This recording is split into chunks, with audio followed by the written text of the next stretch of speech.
मैं कहता हूं कि राष्ट्र के लिए झूठ बोलना पड़े, राष्ट्र जब संकट में हो और राष्ट्र के मॉरल को बढ़ाने के लिए अगर बुरे से बुरा भी कृत्य करना पड़े, क्योंकि राष्ट्र बचाने आप उतरे हैं, आप किसी निजी स्वार्थ के लिए उतरे। इसलिए मैं कहता हूं भारत की सत्ता हो, व्यवस्था हो, अगर राष्ट्र बचाने के लिए झूठ बोलना पड़े, अगर राष्ट्र बचाने के लिए किसी को मॉरल हाई करने के लिए भी झूठ बोलना पड़े तो वो जायज है। इसलिए युद्ध के समय दुश्मन की तारीफ और दुश्मन के बारे में कुछ भी अच्छा कहना भी गद्दार माना जाता है। ये मैंने नहीं कहा, ये आचार्य चाणक्य ने कहा। तो मेरा सिर्फ ये कहना था कि क्या ये बात अलग समय पे नहीं कही जा सकती थी? क्या ये पब्लिक फोरम पे नहीं कहना जरूरी था? क्या इस बात से देश विरोधी ताकतों को बल नहीं मिलेगा? और आप तो उस पार्टी के सदस्य हैं जो सत्ता में है, आप अपनी पार्टी में कहिए, लेकिन आप सार्वजनिक मंचों से कहेंगे तो मनोबल पड़ेगा नहीं कि एक हिंदू लीडर जिसने इतने सारे हिंदू कामों में मुकदमे डाले, ये किया वो किया, आज वो एक ऐसे समय पे ये बात कह रहा है कि दुश्मन मजबूत हो रहा है। आपको नहीं पता कि गलवान वैली में जहां पर जो हमने फिंगर 4 ले ली है, उस फिंगर 4 के बाहर क्या हो रहा है? जरा आज पूछिए निकल के, वहां पर लाउड स्पीकर से गाने सुनाए जा रहे हैं, लाउड स्पीकर से हिंदी में भाषण दिए जा रहे हैं, और यह कहा जा रहा है कि तुम्हारी फौज को मरवाने के लिए तुम्हारे नेता ने भेज दिया है, तुम्हारी आर्थिक स्थिति। आप सोचिए, साइकोलॉजिकल वॉर चल रही है, इससे साइकोलॉजिकल युद्ध चल रहा है, और आप ऐसे समय में जिम्मेदार होते हुए, संसद सदस्य होते हुए, रूलिंग पार्टी के होते हुए अगर आप ये करेंगे तो मेरी और संजय जी की ये मेहनत जो है कोई अपने आप को कुछ प्राप्त करने के लिए नहीं है। आप मंत्री बने नहीं बने ये आपका झगड़ा है, आप 75 साल के हो गए वो आपका झगड़ा, उसमें हमारा कोई लेना देना नहीं है। लेकिन हमारा सिर्फ इतना ही कहना था कि ऐसे समय में आपका बोलना ठीक है, क्या ये सही मानते हैं? और आप अगर इस पर अड़िगे कि नहीं ये ठीक था, तो फिर पुष्पेंद्र के सामने देश का प्रधानमंत्री भी होगा, राष्ट्रपति भी होगा, कोई राष्ट्र से बड़ा नहीं है। हम अपनी जिंदगी में कुछ प्राप्त करने के लिए, कुछ पद पाने के लिए नहीं आए हैं, अच्छी खासी बड़ी नौकरी छोड़ के देश पे एहसान नहीं करने आए हैं, अपनी मर्जी से आए हैं, अपनी मर्जी से कहते हैं।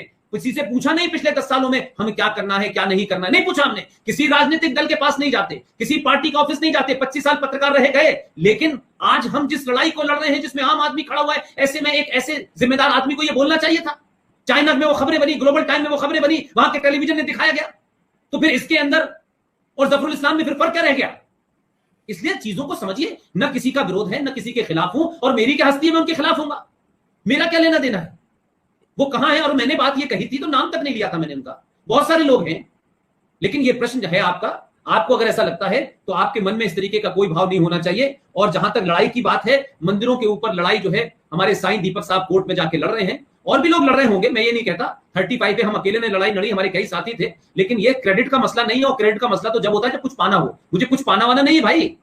25 साल अच्छी नौकरी की, देश विदेश के चैनलों में नौकरी की, किसी एक दामन पे कोई दाग नहीं है, और आज ये काम कर रहे हैं, अपनी मर्जी से कर रहे हैं, अपने परिवार की सुरक्षा को दांव पे लगा के कर रहे हैं। इसलिए जगह जगह आते नहीं, जगह जगह जाते नहीं है, कौन आया कहां नहीं आया, ये इशू नहीं है। इसलिए स्वामी जी से मुतमिन रहें, स्वामी जी बड़ा काम कर रहे हैं, करें और कुछ करके जाएं, मैं ये नहीं कह रहा, लेकिन अपनी ही पार्टी और सत्ता के लिए परेशानी पैदा न करें, क्योंकि देश इस समय एक क्राइसिस से निकल रहा है। अगला सवाल ले लेते हैं। कपिल गर्ग जी पूछ रहे हैं, fundamentals are wrong, why the liberals don't question it? Sir वो लिबरली इसीलिए है कि वो फंडामेंटल पे सवाल नहीं पूछ सकते। बिल्कुल सही है। अगला सवाल ले लेते हैं। इससे आसान क्या हो सकता है सर? बिल्कुल सही है। अगला सवाल ले लेते हैं।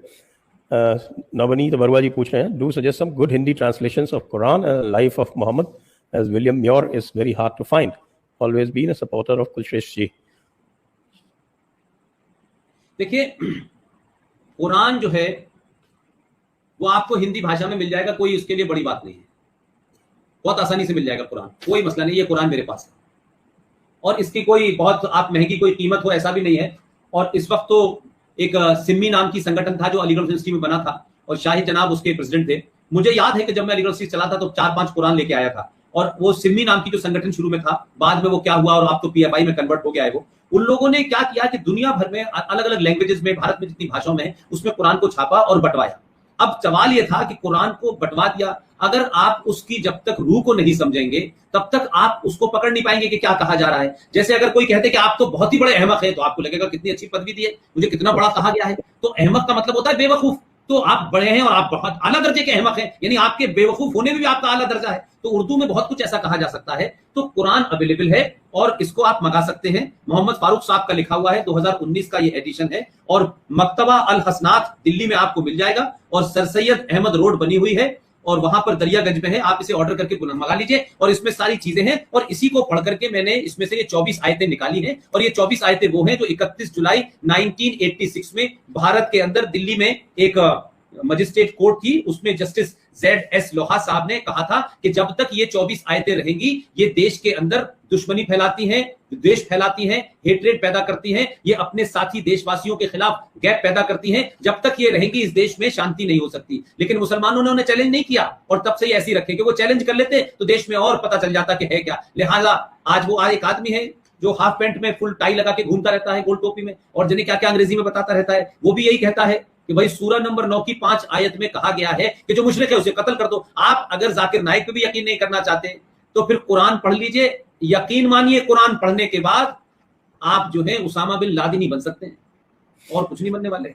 वैसे मैं हमेशा ये कहता रहता हूँ कि अगर जाकिर नायक और हमारे जो उलेमा है उनमें अगर आपको सुनना हो तो जाकिर नायक सच बोलता है, हमारे वाले जो है वो पूरी तरह से यस ये बीमारी वही मैंने कहा कि हम ये भी हमारी बीमारी संजय भाई। देखिए जाकिर नायक तो जो है रेडिकल, अरे कोई वो जो भाई ISI जो कर रही है, अल-कायदा जो कर रहा है, लश्कर तोयबा जो कर रहा है, जो जैश ए मोहम्मद कर रहा है, यही सच्चा इस्लाम है। हम नहीं मान, क्योंकि हम इतने उसमें चले गए हैं संजय भाई कि गंगा जमुना तहजीब है ना साहब। देखिए अरे गंगा जमुना तहजीब का सारी अर्थी चारों हिंदुओं के ऊपर ही है भाई मेरे। इस जनाजे को पटकिए भाई मेरे, ये किसने कहा? इसलिए हम दूसरे से भी झूठ बोलवाना चाहते हैं। मैंने कहा कि सनातनी हिंदू की समस्या है कि वो खुद भी झूठ बोलता है, दूसरे से भी चाहता है कि वो झूठ बोले। अगला सवाल ले लेते हैं। और वैसे मैं एक और इनको तजवीज कर दूं कि कुरान अगर पढ़नी भी है तो उसको हदीस और सीरतुल रसूल के साथ पढ़े, वरना बहुत कुछ समझ में नहीं आएगा। अगला सवाल है दीपक कुमार, मुल्ला जनसंख्या नियंत्रण कानून बनने से क्या जिहाद खत्म नहीं होगा?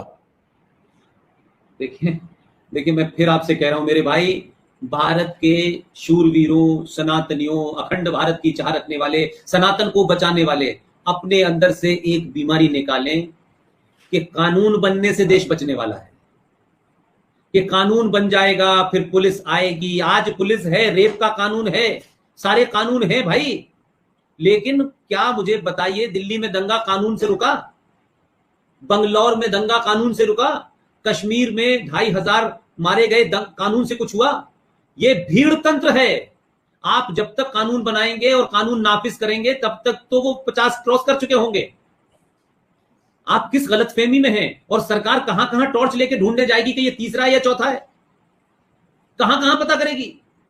और जिस कारण से ये पॉपुलेशन बूम किया जा रहा है, बढ़ाई जा रही है, वो इसलिए थोड़ी नहीं कि ये फौजी 16 जो बच्चे हैं उसमें से 2 आर्मी में जाएंगे। ये बढ़ाई ही इसीलिए जा रही है। अगर आप दुनिया में लोकतंत्र का इतिहास देखें, जहां जहां लोकतंत्र था वहीं वहीं इस्लामिक जिहाद सफल हुआ। लोकतंत्र एक ऐसा सॉफ्ट माध्यम है कि जहां APJ अब्दुल कलाम और पंचर जोड़ने वाले के वोट की वैल्यू बराबर होती है। आप 100 सालों में अब्दुल कलाम पैदा करेंगे, वो याकूब मेनन पैदा कर देंगे, वो अफजल गुरु पैदा कर देंगे। आप कह रहे हैं कि जनसंख्या नियंत्रण हो भी गई तो क्या भारत सरकार, जो इसमें एक स्ट्रॉन्ग पॉइंट है मेरा, जो मुझे नहीं लगता कि आज की परिस्थिति में हो पाएगा, अगर जनसंख्या नियंत्रण कानून आया भी तो क्या देश ये बताएगा कि वो कौन सा रीजनेबल प्रैक्टिकल रेस्ट्रिक्शन है जो सरकार लगा दे?